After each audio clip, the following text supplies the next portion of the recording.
Nous ne sommes pas trop vieux pour ces conneries.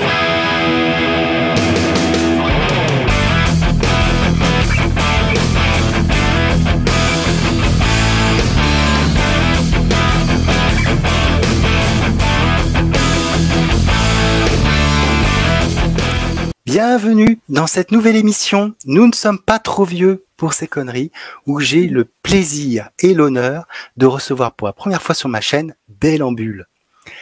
Bienvenue Bellambule. Merci Comment beaucoup vas-tu? pour ton invitation. Pas mal, je me remets. J'ai eu une bonne grippe, donc je me remets. Mais ça va, toujours à l'aise et en forme pour parler manga, de toute façon. Ah, super.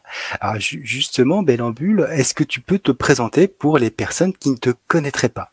Oui, je suis rien de moins que ce qu'on pourrait appeler une chroniqueuse manga. C'est-à-dire que je chronique des mangas un petit peu partout, sur Instagram, sur TikTok, sur YouTube, avec différents formats. Voilà. Ah, sur plein de réseaux sociaux, effectivement, une femme qui est une femme qui multitâche, hein, c'est ce qu'on dit, je crois. Multitâche, oui. Alors, Bellambule, effectivement, tu chroniqueuse manga. Alors, justement, quel est ton parcours, bande dessinée, manga, etc. Comment t'as commencé à t'intéresser à ce média? Bien sûr, je crois que j'ai commencé d'abord par la bande dessinée franco-belge. Ça, petite, c'est évidemment par ça que j'ai commencé. Après, plus des romans, tu vois, des romans classiques de littérature. Et après, c'est par mon compagnon que je suis venue au manga. C'est lui qui a commencé à en lire. Et il lisait des City Hunter, Saint Seiya, etc. Il en avait pas beaucoup, enfin, tu vois, pas beaucoup de séries, mais il les a complétées, continuées. C'était un petit peu les séries familiales sur lesquelles on avait beaucoup de souvenirs, ou alors on se payait des bonnes tranches de fou rire, hein, surtout avec City Hunter.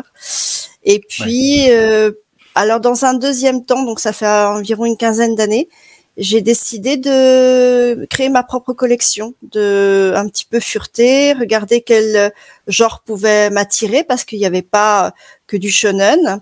Et donc j'ai appris un petit peu tout ça. Qu'est-ce que c'était le shoujo, le seinen, différents auteurs, différents styles.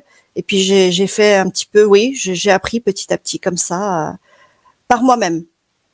Ah oui, c'est vrai qu'au début, le manga en France, il n'y avait pas énormément de choses, hein, faut dire ce qui est. Et puis ça, là maintenant, ça explose.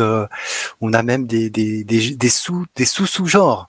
Exactement. Tellement que c'est diversifié, mais donc au fur et à mesure, tu t'es intéressé. Et alors petite question qui n'était pas prévue, mais du coup, je suis quand même curieux. Quand tu as eu l'idée de faire ta propre collection, sur quel titre tu t'es dit voilà, c'est celui-là, je commence par ça, ou peut-être un ou plusieurs d'ailleurs, hein, plusieurs séries que tu dis ouais voilà, ça va. Je commence et voilà le début de ma collection, et après je continue à faire au fur et à mesure. Oui, mon premier titre coup de cœur. Je pense que tu vois, c'est parce que c'était à ce moment-là, c'était la mode, je pense, avec les entretiens avec un vampire, avec choses comme ça, tout autour du vampire. Et c'est Vampire Knight m'a tapé dans l'œil. Le côté le dessin de l'autrice, je l'ai trouvé magnifique, très romantique, ce côté gothique romantique en fait, et ça m'a donné envie en fait de les enchaîner, et du coup je les ai finis effectivement.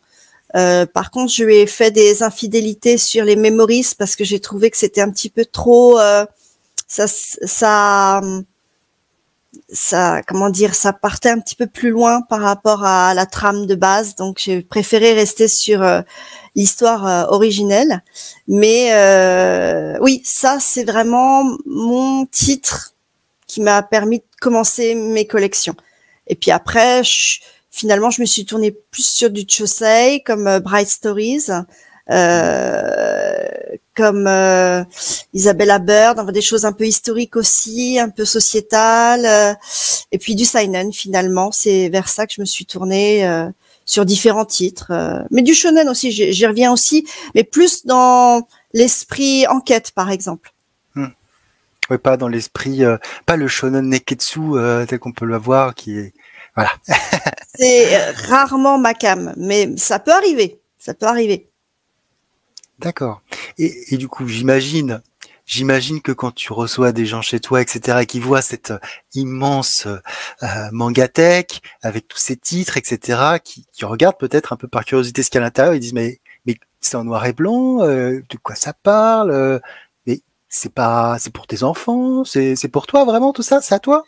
Non, les gens savent ce que je fais, donc du coup ils sont pas surpris. Surtout que, en fait, comme tout un chacun, je lisais des romans littéraires jusque-là, et donc j'ai plus rien à prouver finalement. Oui, j'ai su lire des romans littéraires, voilà. Et puis maintenant, je m'occupe de moi, c'est-à-dire d'un choix, d'un genre littéraire que j'ai choisi, que j'ai envie de creuser.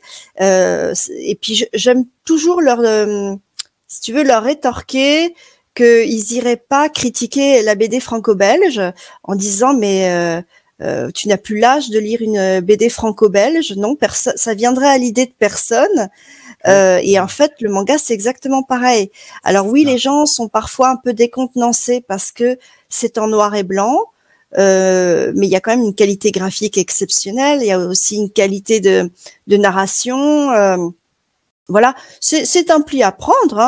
Moi, c'est juste que ça ne me dérange pas. Il y en a qui n'y arrivent pas, hein, mais moi, j'ai pris le pli et ça me plaît beaucoup. Ouais. Effectivement, tu as tout à fait raison. Ça viendrait à l'esprit de personne de dire voilà, le dernier Astérix là, tu l'as acheté, mais t'es sûr qu'il fallait l'acheter? C'est pas. Ouais, Tintin, c'est pareil. 77 ans, j'ai de la marge. Hein. Oui, et puis même ça augmente. Et je crois que maintenant on dit de 7 à 107 ans. Ah tu vois, comme quoi. Oui, c'est vrai que c'est aussi l'espérance de vie qui veut ça. Donc oui, non, il y a vraiment pas d'âge pour lire tout ça. Ok, du moment que tu y trouves ton compte. Hein. C'est ça, exactement. Du moment que tu as du plaisir à lire, que tu ressens des émotions, que tu apprends des choses, voilà. En tout cas, un peu de tout, hein, parce que c'est pas. Ah oui, puis c'est large, hein, le panel. Moi, c'est pour ça que je la compare toujours à la BD franco-belge, parce que tu as autant de possibilités de genre littéraire, entre parenthèses. Dans le manga, tu as le policier, tu as la science-fiction, tu as la romance. Enfin bon, ça c'est les grands thèmes. La tranche de vie, il y a plein de choses. Et puis tout est mélangé, imbriqué. Tu peux trouver tous les thèmes qui sont mélangés, imbriqués aussi sur un thème général, comme par exemple la cuisine. Voilà, tu peux avoir une romance dessus, comme tu peux avoir une tranche de vie, comme tu peux avoir un shonen. Voilà, ça c'est un exemple comme un autre. Ah oui, ou même un seinen avec les gouttes de Dieu. Oui, par exemple. Mais ouais. Ah, c'est sûr que c'est très diversifié. De toute façon, je pense que. Alors, je connais pas l'état. Je me suis jamais vraiment posé la question, mais j'ai jamais fait de recherche non plus par rapport à l'état du roman japonais. Mais c'est vrai qu'en manga, en tout cas, ils explorent tous les thèmes et ils ont aucun tabou. Même ils ont fait des mangas sur comment faire des mangas, sur tellement de choses qu'effectivement ils ont finalement. Nous, on a une littérature roman, essai qui est très très vaste aussi.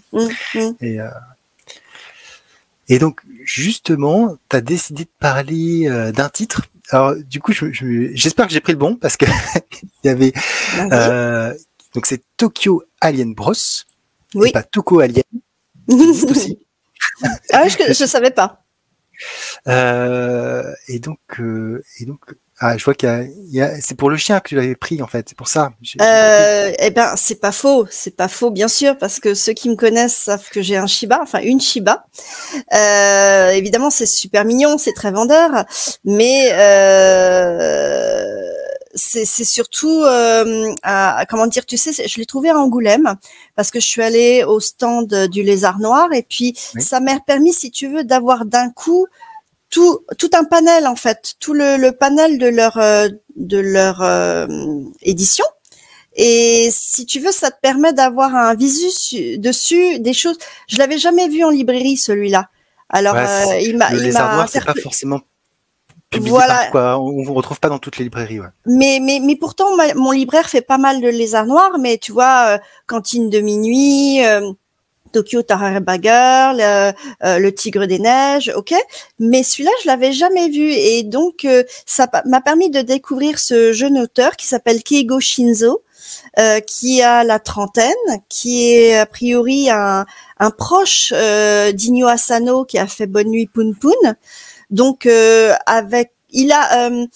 Inyo Asano est connu quand même pour une œuvre assez sombre, hein, assez crue. Et alors, Keigo Shinzo, il est un petit peu son contraire, même s'il est capable de faire quelque chose de sombre avec Mauvaise Herbe, dénoncer, tu vois, certains travers de la société.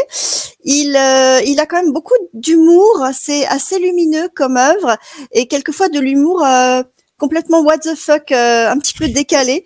J'ai bien aimé et c'est un auteur donc que je suis en train de découvrir puisque c'est la première œuvre que je découvre de lui et je me suis aperçue que les Arts Noirs avaient beaucoup de titres en fait de lui et ça j'ai trouvé ça super cool donc bon là je les ai notés parce que je les connais pas tous par cœur.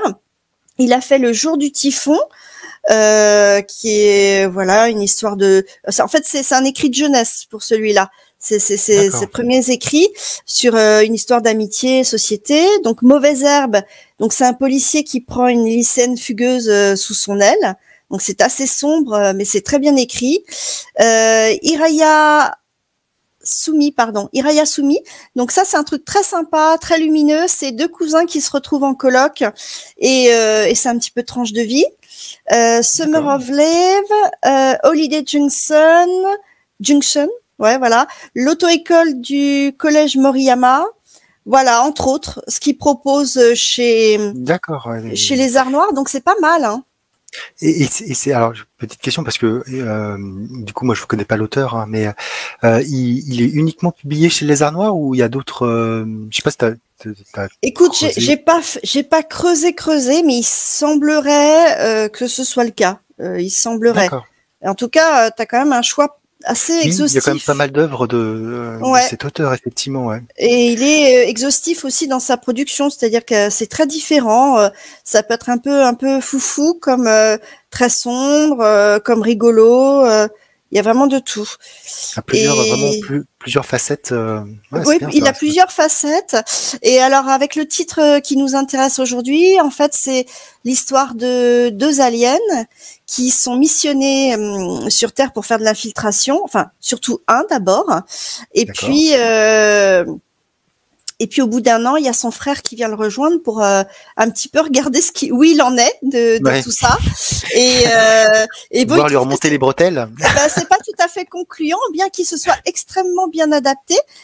Parfois, vraiment, en fait, ils ont le don pour, créer des imbroglios, des situations décalées. Mais son petit frère qui est là depuis un an, il s'en sort plutôt pas mal. Il arrive même en faisant des gaffes, il arrive à s'en sortir, si tu veux, il retombe sur ses pattes. Exactement. Tandis que son grand frère qui arrive, il est genre terrorisé par les humains. Et puis il enchaîne les bourdes, mais juste monumentales, plus grosses que lui. Et donc son frère évidemment va récupérer derrière. Donc c'est très très drôle parce que leur but est évidemment d'envahir la Terre, du moins de s'y installer. Mais pour l'instant, ça a l'air un petit peu compliqué. Alors, c'est une série, une trilogie en 3 tomes. Et donc, vraiment, ça m'a donné envie de continuer. Pour l'instant, j'ai le premier tome, mais ça m'a donné envie de continuer. Je trouvais ça vachement sympa. Le dessin est super mignon. On le voit aussi dans Iraya... Pardon, j'ai du mal ce soir. Iraya Sumi, je vais y arriver. C'est un petit peu comme... tu sais, L'étranger de la plage. L'autrice s'appelle Kana. Attends, j'ai perdu le nom. Ouais, tu vois, j'ai pas pris mes notes, mais bon. Tu vas le retrouver. Peut-être en cherchant derrière, mais en fait, le principe, c'est que ce sont des personnages très juvéniles et c'est assez original. Ils sont très jeunes en fait parce que ils passent pour des trentenaires ou des étudiants et en fait ils font même pas 15 ans quoi. D'accord. Tu vois, très très juvénile. Il y a un décalage Voilà. effectivement de situation, de quiproquo, de savoir-être effectivement, parce que tu disais qu'il avait peur des humains. Moi, je trouve ça assez génial d'avoir peur des humains, sachant que tu veux les envahir. C'est quand même c'est marrant. Ils sont terrifiants, ils sont terrifiants. Donc non, j'ai trouvé ça très cool. Et puis évidemment, il arrive plein de choses et avec le Shiba et autres. Donc, parce que c'est leur perception en fait des humains, des réactions des humains. Ils sont complètement à côté de la plaque. Donc là, son petit frère, j'ai perdu les noms parce que je suis très mal organisée. Vous m'excuserez, je sors de ma grippe, on va dire que c'est ça. Aucun problème, je les retrouverai peut-être. Je les donc mettrai. Le petit jeune qui est là depuis 1 an, il est étudiant et il arrive à comment dire, un match de badminton, je crois, et il arrive avec la cage de son chat, tu sais, où il transporte plein de trucs dedans. Enfin, c'est un peu, c'est cocasse quand même. Mais tout le monde trouve ça normal parce qu'il est super mignon et super gai, donc tout le monde dit bah, il est un peu marrant, mais un peu lunatique, un peu bizarre, mais c'est pas grave, on l'aime bien. Donc voilà. Non, c'est un. Donc ça m'a donné envie de poursuivre et d'apprendre un peu sur comment dire, tu vois, sur cet auteur Keigo Shinzo, de connaître un petit peu plus son œuvre. D'accord, ouais, mais c'est chouette en tout cas. Et en plus, c'est une série courte. Du coup, 3 volumes. Ça va pas durer trop longtemps. Alors moi, il y a mon chat qui miaule. Du coup, effectivement, t'as pas l'appréhension que ça soit trop long et que l'auteur se perde un petit peu en route. Finalement, c'est aussi ça l'intérêt des séries courtes, c'est que tu sais quoi. Hop. En tout cas, l'idée restera. En tout cas, il se perdra pas. Ah, donc c'est pas mal. Effectivement, au niveau du dessin, c'est assez marrant. C'est plutôt rond, un peu effectivement un peu sympathique. J'ai vu quelques planches. J'en ai pas mis pour l'émission, mais effectivement, j'ai regardé un petit peu de quoi ça parlait parce que quand tu m'as dit oui, je parle de ça, je me dis mince, quoi qu'est-ce donc? Parce que en fait, ce qui est surtout moi, ce que j'adore quand je vais sur ta chaîne, c'est que effectivement, ce ne sont que des choses que je ne connais pas, et c'est toujours une découverte d'un style. Alors après, des fois, on a plus ou moins d'appétence, mais là, typiquement, là, ça me tente bien. Ça a l'air assez rigolo, un peu tranche de vie, humour. Oui, c'est ça, c'est exactement ça. Donc ouais, c'est sympathique. Puis cette histoire, effectivement, j'imagine que les frangins, ils doivent se répondre aussi, quoi. Il y avoir plein de trucs assez marrants. Ah oui, c'est sûr que rien que l'introduction, la façon dont le grand frère arrive dans un moment totalement what the fuck, c'est vrai que c'est très drôle. Et puis ce qui est sympa, c'est qu'ils en ont fait aussi un pack découvert, enfin un pack découvert, ouais, un pack de 3. On peut l'avoir en édition pack au Lézard Noir aussi. D'accord, tu peux avoir l'intégrale en pack. Ok, ah oui, du coup, c'est plutôt pas mal. Effectivement, tu sais que tu peux avoir l'intégralité. C'est pas mal. Ça donne un aspect aussi un petit peu coffret, etc. Ouais, c'est pas mal. Exactement. Ouais, j'ai trouvé que c'était sympa. De toute façon, les Lézards Noirs, ils se proposent des œuvres vraiment, vraiment bien. Et puis ils ont une bonne qualité. Alors, je sais pas du coup si c'est un format un peu plus grand. J'imagine que oui, parce qu'ils font généralement des formats un peu plus grands tous. Oui, chaque tome, là, il est à 13 €. Donc c'est vrai que c'est un budget, mais tu sais, c'est les grandes tailles, hein. Ouais, c'est ça. Ils ont pas le tome classique du manga, quoi. C'est plus. Ouais, je vois par exemple la cantine de minuit, c'est plus du format perfect ou quelque chose comme ça au niveau de la taille. Ouais, c'est des grandes tailles et puis tu as une belle qualité de papier. Enfin, je veux dire, l'édition, il y a rien à redire dessus. Ah ouais, non, c'est toujours très très qualitatif, effectivement.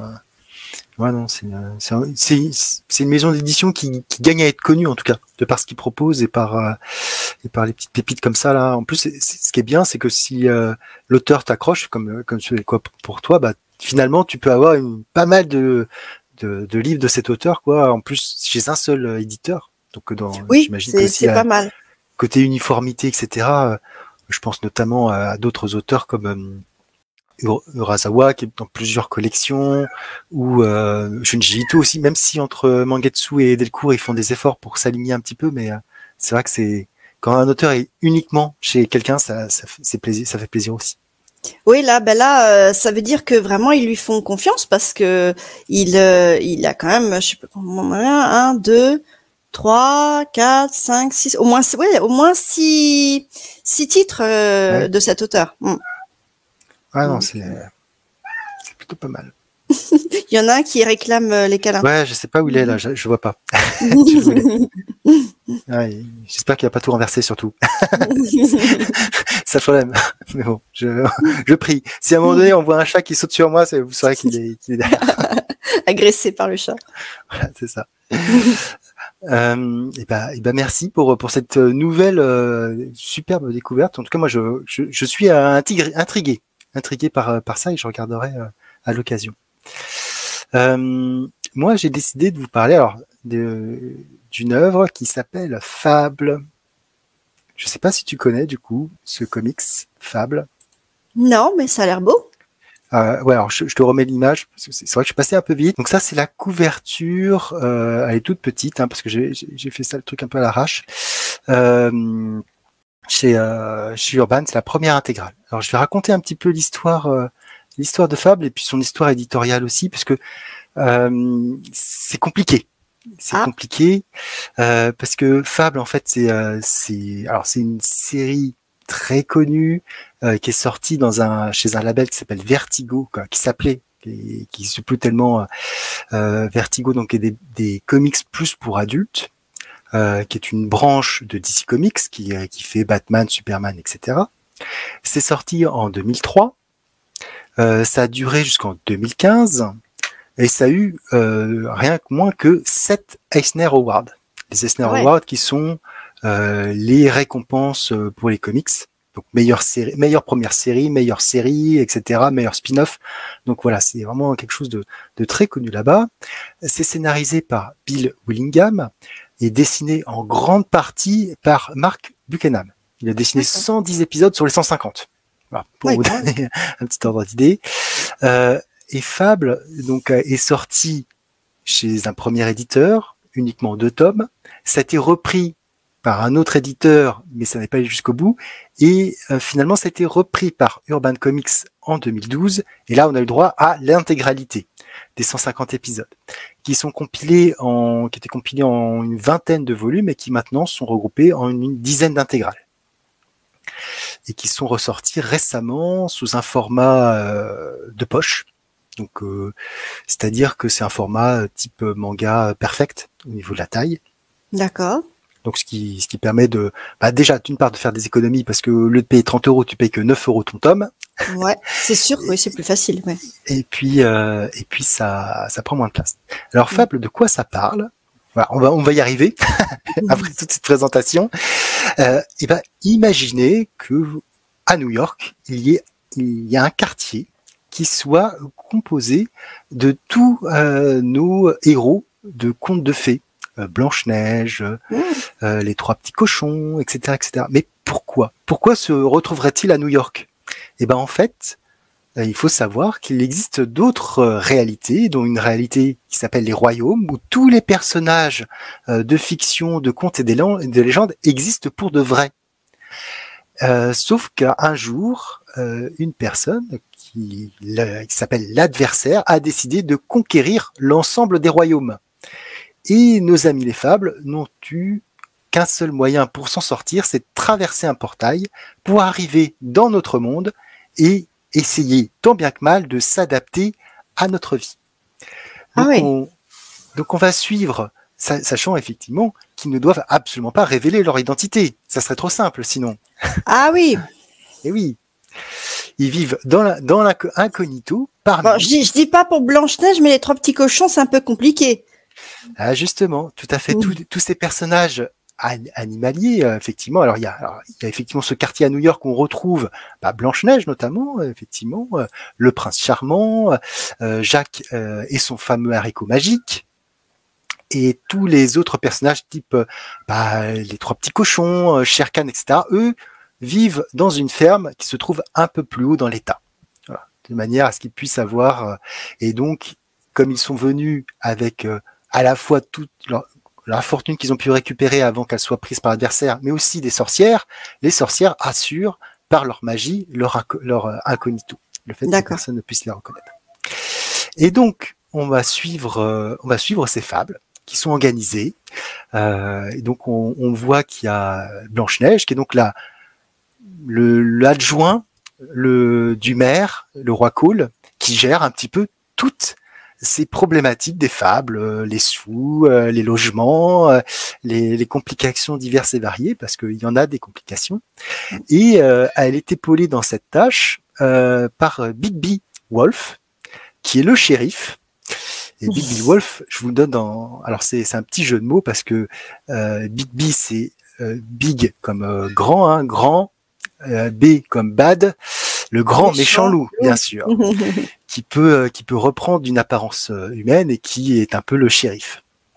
Alors la première histoire commence par finalement un meurtre, le meurtre de Rose Rouge, la sœur de Blanche-Neige. On a retrouvé du sang chez elle, qu'est-ce qui s'est passé, etc.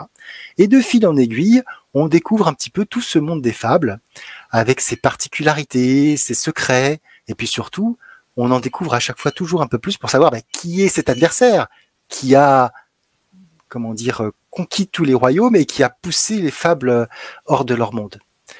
Qui est-il? Que veut-il? Et surtout, est-ce qu'il n'y aurait pas des portails qui se rouvriraient de temps en temps et qui essaieraient de conquérir aussi notre monde? Voilà. Donc Fable, c'est un mélange en fait entre plein de choses, de la fantaisie, du polar, un peu de tranche de vie, même des récits de guerre.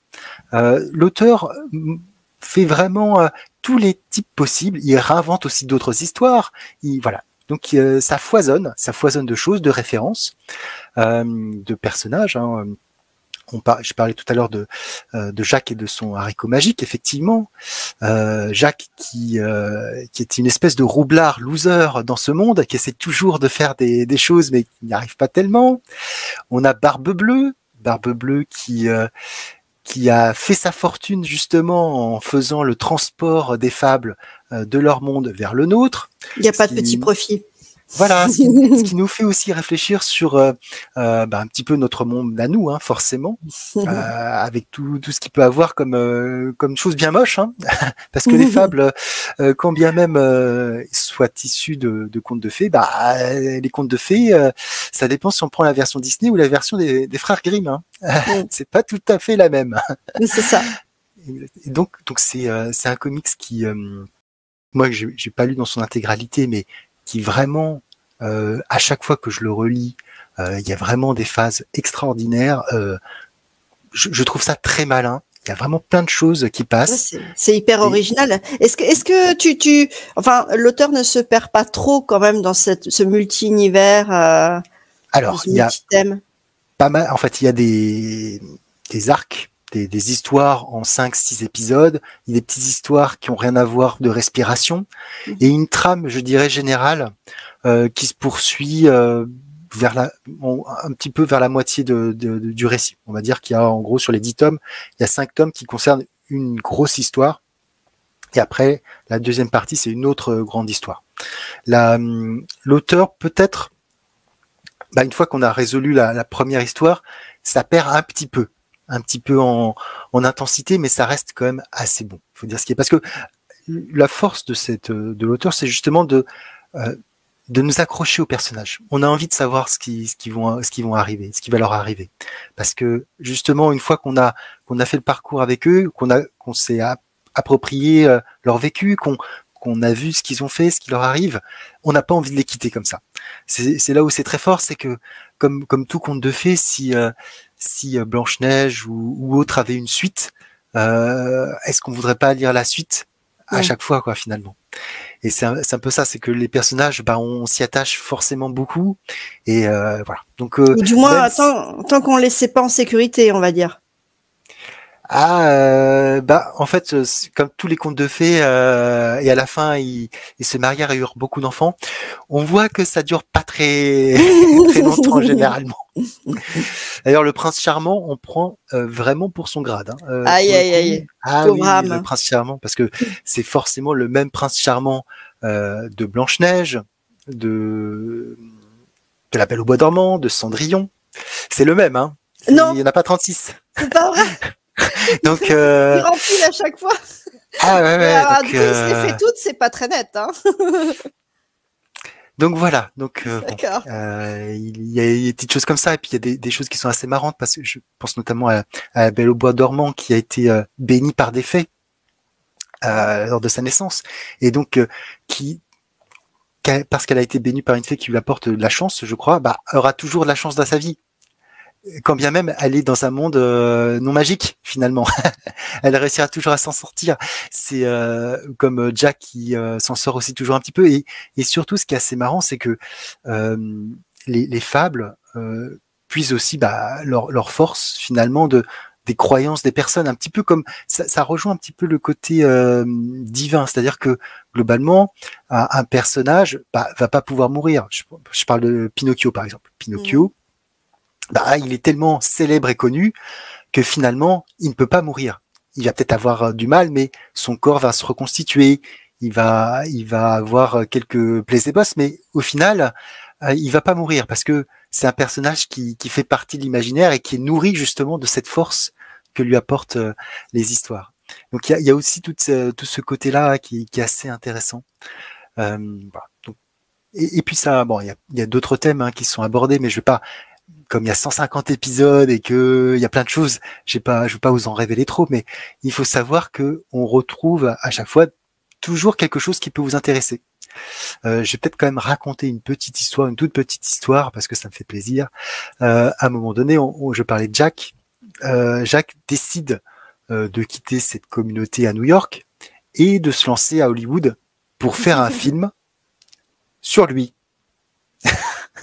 Donc, il commence à monter le film équivalent, alors à l'époque comme c'est sorti dans les années 2000, du Seigneur des Anneaux, mais plus quoi. Tu vois, Oui, je vois. le Seigneur des Anneaux, Avec c'était plein de moyens. voilà, c'est ça. Il met tous les moyens qu'il faut pour que finalement faire une trilogie. Il dit, Wow. pour le deuxième, je voudrais que ça soit Brad Pitt qui fasse mon rôle, etc. Enfin, et donc au fur et à mesure, il se construit aussi beaucoup de choses, et c'est très marrant de voir, parce que il y a toujours un petit peu de critique, mine de rien, de notre vie à nous, avec Hollywood, tous les travers d'Hollywood, tous les trucs qui sont un petit peu manipulation, etc., etc. Donc il y a toujours un petit message un peu méta derrière, qui fait réfléchir, qui dit ah oui, bon, il a voulu dire ça, mais ok. Après il y a des choses, l'auteur, on est d'accord, pas d'accord avec ce qu'il dit. Je sais qu'il a fait à un moment donné, il fait des petites piques sur les Français. Je dis oh, quand même, c'est pas. Ah, le French bashing, ouais. Bah, de Ouais, toute c'est ça. façon, on prend notre parti. Hein. C'est ça. Mais ouais, en tout cas, il y a beaucoup de choses, et c'est très, ça va vraiment dans l'imagination. Alors c'est pas dans l'imagination, mais c'est pas à mettre dans la main des enfants, parce qu'il y a des scènes quand même un petit peu. Olé, olé. L'auteur se fait plaisir, à la fois au niveau de la violence, et puis des scènes de sexe aussi. Voilà, le prince charmant, pour pas le citer, ou autre. Voilà. Mais ça donne quelque chose en tout cas en tant qu'adulte, quelque chose de plutôt sympathique, et qui ouvre bien justement tout le thème de cette émission, quoi, parce que finalement on pourrait dire voilà, Blanche-Neige, etc., les 7 nains, c'est pour les enfants. En fait, à la lecture de cette œuvre, non. Ah bah comme tu disais, c'est pas Disney, c'est plutôt Grimm, quoi. Voilà, exactement. Non, mais c'est sympa. L'idée est sympa. Ouais, l'idée était, en tout cas moi c'est un truc que j'ai découvert il y a 10 ans maintenant, et c'est vrai que c'était plutôt très sympathique à suivre. Novateur. Oui, de toute façon c'est un peu comme toi, il faut qu'il y ait une idée, il faut qu'il y ait un pitch, quelque chose qui accroche. Voilà, si c'est quelque chose qu'on a vu, revu et re-revu, ça n'a pas Ça a moins d'impact, ça c'est sûr. Hein. Et puis surtout, là, voilà, comme ce que tu nous as présenté, où là, on sort quand même vraiment du thème pour justement bande dessinée pour les enfants. C'est vraiment des lectures adultes où tu peux comprendre il y a plusieurs niveaux de lecture, de compréhension, d'humour, et en fonction de l'expérience, les quiproquos dont tu parlais, je pense que ça ressort d'autant mieux en tant qu'adulte, de voir tous les décalages, etc. Donc c'est. Ouais. Ah oui, c'est ça. Il faut avoir une certaine maturité, je pense. Ouais, de toute façon, vu l'introduction, il faut au moins avoir 14 ans.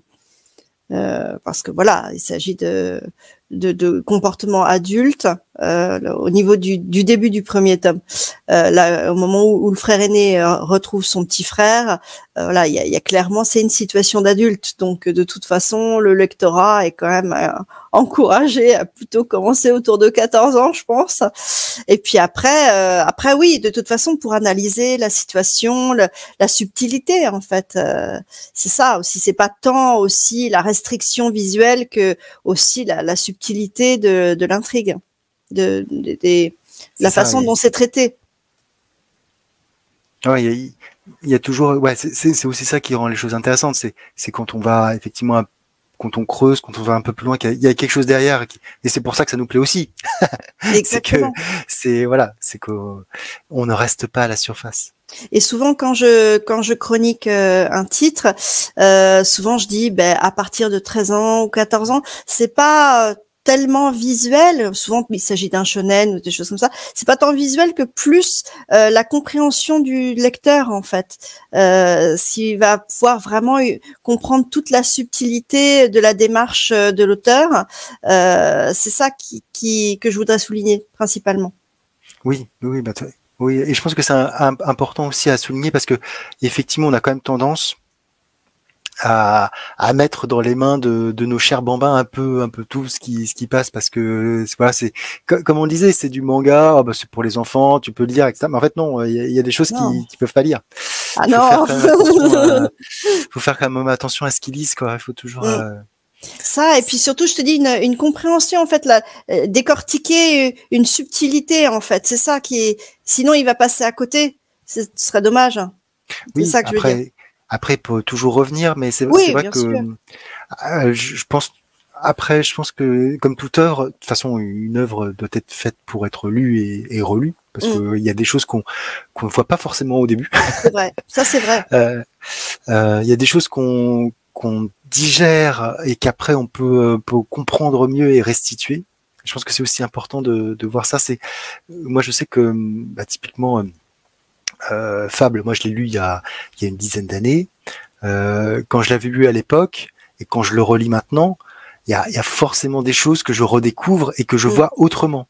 On parle souvent parce que c'est à la mode des foreshadowing, etc. dans les œuvres, mais effectivement ça peut exister. Il y a des fois où l'auteur nous laisse des indices, mais qu'on n'a pas vu la première fois parce que on n'avait pas l'histoire dans son intégralité et que quand on est à la fin, on se dit et quand on relit, on se dit oui, il y a peut-être quelque chose comme ça. Et je trouve ça d'autant mieux parce que finalement, effectivement, tu t'appropries, t'as le bon niveau, la bonne compréhension, et tout ça quoi. J'imagine, en tout cas, j'espère que certaines œuvres sont pas compréhensibles tout de suite direct, qu'il y a des fois un petit peu plus de réflexion, et justement, c'est ça qui fait un peu le sel de nos lectures. Moi, j'ai pas eu l'occasion. En fait, d'ailleurs, c'est mon objectif de cette année, les grands classiques du manga, puisque, comme je disais, il y a 15 ans, donc finalement, j'ai embrayé plus sur des nouveautés, tu vois, ou des séries mainstream que sur les grands classiques. Finalement, j'avais pas pris le temps de les étudier. Et on m'a parlé d'Akira. On m'a dit vraiment que souvent, quand c'était une lecture de jeunesse, c'était tellement titanesque que souvent il y en avait qui étaient laissés de côté et qui ont repris leur lecture plus adulte et qui là ont pris toute l'ampleur en fait de la claque visuelle, graphique, psychologique, etc. Donc ouais, ça aussi je pense que je vais. Enfin, c'est un exemple comme un autre, mais oui, pour dire, tu vois, l'ampleur d'une œuvre en fait. Oui, et puis il y a des œuvres, quand elles sortent, on se rend pas forcément compte de ce qu'elles peuvent avoir comme impact. Parce que voilà, effectivement, tu cites Akira, mais il y a un avant et après un Akira en termes de SF côté japonais. Ça c'est évident. En tout cas, il y a eu beaucoup d'influences, comme il y a eu un avant et après Dragon Ball, où il y aura aussi, j'imagine, parce que on en parle, qu'il a été à Angoulême, un avant et après l'attaque des Titans, parce que des œuvres comme ça qui ont vraiment marqué les années et qui potentiellement peuvent changer les choses, ça peut pas se voir directement. Il faut qu'on ait du recul sur une œuvre, sur l'évolution pour voir les impacts. Et c'est intéressant ça. Effectivement, refaire tous les auteurs un peu cultes et de voir un petit peu ce qu'ils ont pu apporter avec la contextualisation de l'époque aussi. Je pense que c'est aussi important. On a souvent cette réflexion vis-à-vis du comics où l'aspect contextualisation est importante parce que effectivement, il y a des choses qui aujourd'hui ne pourraient plus être faites parce que ça a été fait avant, parce qu'il y a eu un message qui est passé avant et du coup il y a aussi cette volonté soit de l'approprier, soit de diverger pour X ou Y raison. Mais ouais, c'est intéressant ça. En tout cas, oui. Ouais, non, je trouve ça bien. Et du coup, tu t'es fait la liste des auteurs que tu voulais relire ou lire? Ouais, Urasawa, Miura, oui. Qu'est-ce que j'en ai d'autres? Ouais, bon, un peu tous les grands classiques. Alors, tu vois, en fait, c'est grâce aux médiathèques que j'arrive à pouvoir y avoir accès. Donc ça, je trouve que c'est pas mal.